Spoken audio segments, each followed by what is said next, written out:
Last time on Load a High Level, we designed a custom computer. This time, we're going to take a look at the software. Now, it's going to be a long road of software, and this is going to be building up over time, but it's going to take a while. So first, before we take a look at how to write major programs, we're going to write some machine code, because I think that is just freaking awesome. So you may ask, why write machine code than something like Rust or Java? Well, simply because our computer does not support it.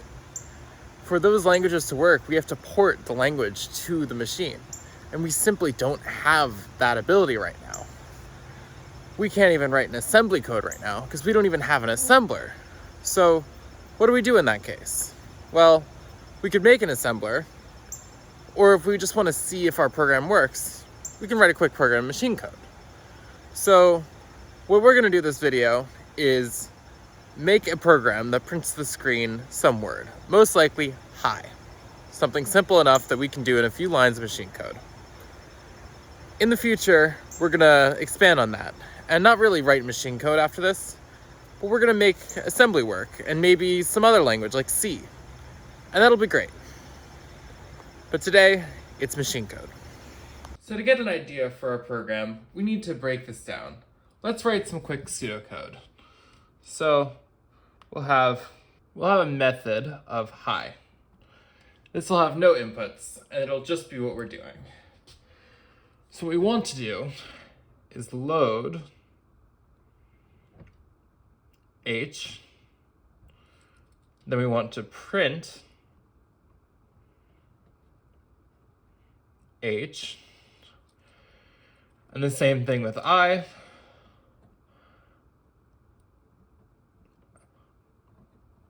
And that's basically the idea, is something like that. And then we exit. So that should be our basis of our program.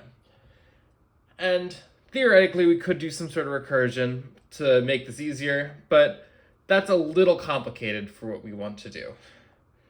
So instead, we're gonna write some programs. So first, let's consider loading. If we're loading to an address, we could load from another register, but we don't have any code there. So we'll have to do an immediate load, which is a special type of instruction that we have. So our immediate loads look like this. It starts with a 001 in binary. Be aware this is a 32-bit system, so all of our instructions will be 32 bits. So it'll be 001, then a register, and that's followed by data. So this is 5 bits, and this is 29 bits. And that's basically set up in a way that we have 1 byte here and 3 bytes here. So that should be the idea. So what we want to load is the address in memory for our output. And that is the equivalent of 16386, and that's the address. Hex 4000, which is the same as that.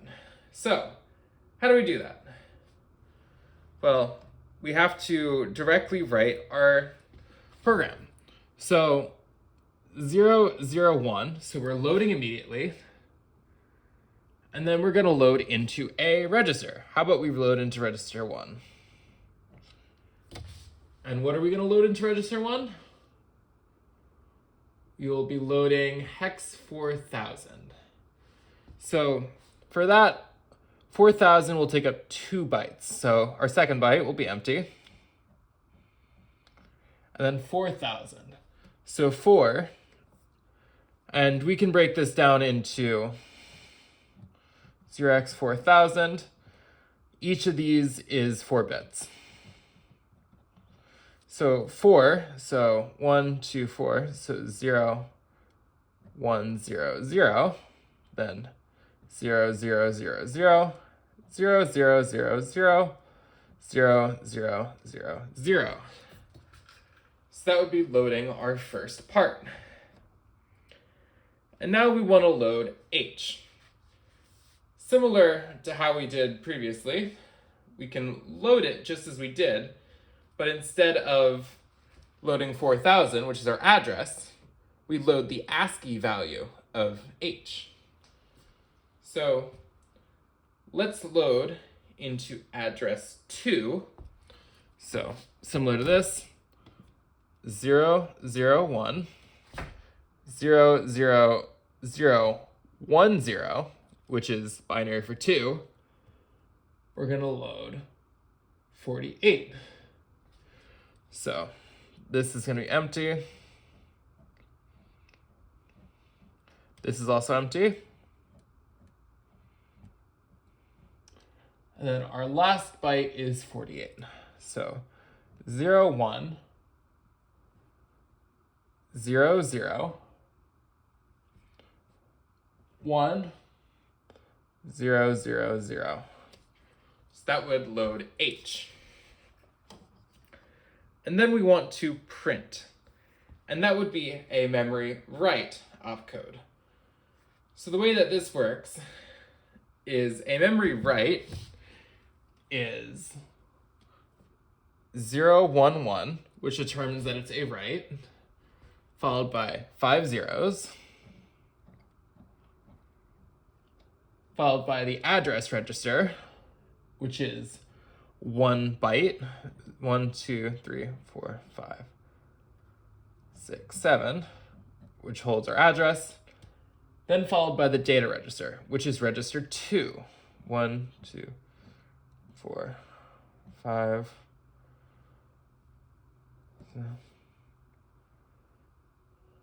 oops, 1, 2, 3, 4, 5, 6, and then followed by zeros. So what this does is it loads the print address, it loads H, and prints H. We could do the same thing here with our I's. And that would be our main idea for our program. So we do the same thing, and then after we get our H and our I, we have to figure out a way to exit the program. Now, there's no way to really do this with the computer, so I had to write a hack into the emulator.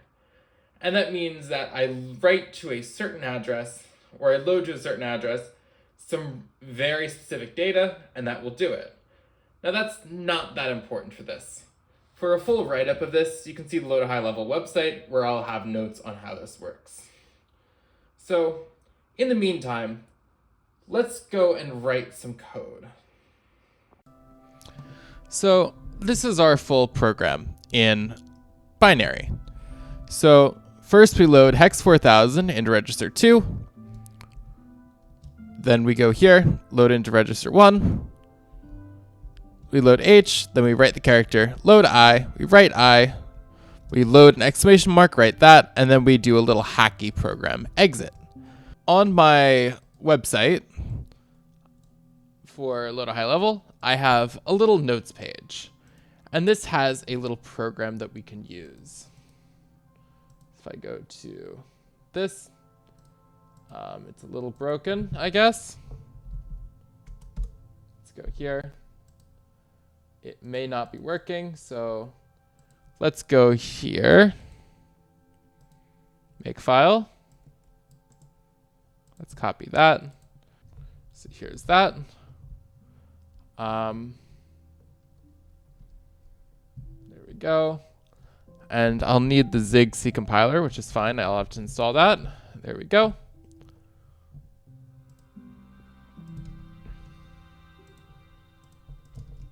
Here we go. So what does this do? Well, it's a pretty basic program that does a couple quick things. So we see if there's less than a number of arguments, and then it will take a file and open the file with write permissions. Well, what does it do? It loops through every argument, which should be an ASCII character, and checks if it's valid, and if it is, it grabs the integer value of it and writes it. So it'll run this from ASCII, which gets the full byte from the ASCII characters and converts it to that. And that's what this does, which is pretty simple. All right, so I just installed the Nix package manager so I can get this. If I do make, this should build.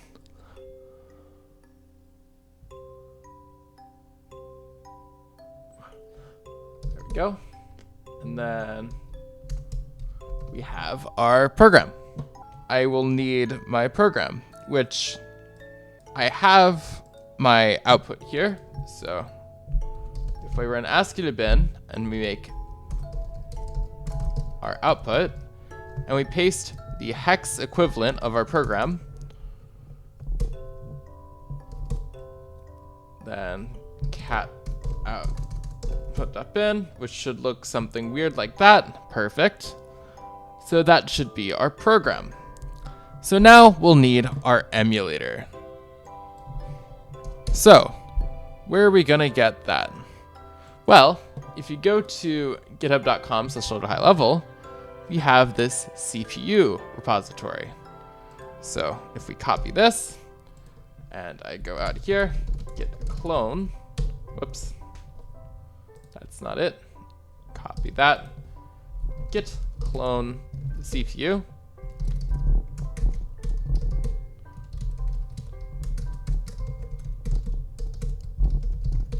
And I go into the shell, and since I have Nix installed, it's just easy to do that.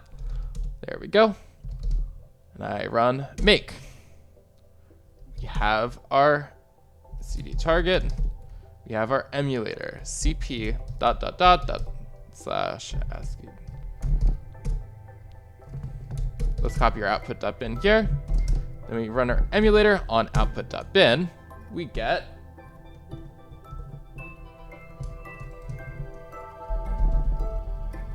hi, which means that we've successfully written our program in machine code, which is awesome. So that shows that we can directly translate our ideas into code. And we can make this machine code. And this machine code can run programs. And that's great. So what's next? Well, there's a lot of things that we could do in the future. And one of them I'm kind of investigating and I think will be really awesome. But it's not going to be a quick project, unfortunately. This program doesn't take a lot of time, and I don't have a lot of time, which is great. So how are we going to go forward from here? Well, I kind of want to get a good assembler going and get a whole suite of programs going on this computer. And to do that, it's not going to be simple. There's two steps that I'm thinking of right now that'll make this very beneficial. One is to get a better emulator. And to do that, I'll use some open source programs. I'm thinking QEMU, so QEMU, which is a major emulator for pretty much every CPU out there, and can handle some cool features that I think will benefit us. The other side is I want to look at GNU's bin utils. That'll be useful for us to get an assembler so we can write some assembly programs. And in the future, we can dig deeper into GCC or maybe LLVM and get some high-level compilers. So that'll be our next steps. But today is all I have. So if you enjoyed this video, thanks for watching. Please be sure to give it a like, give it a subscribe. Otherwise, I'll see you. Bye.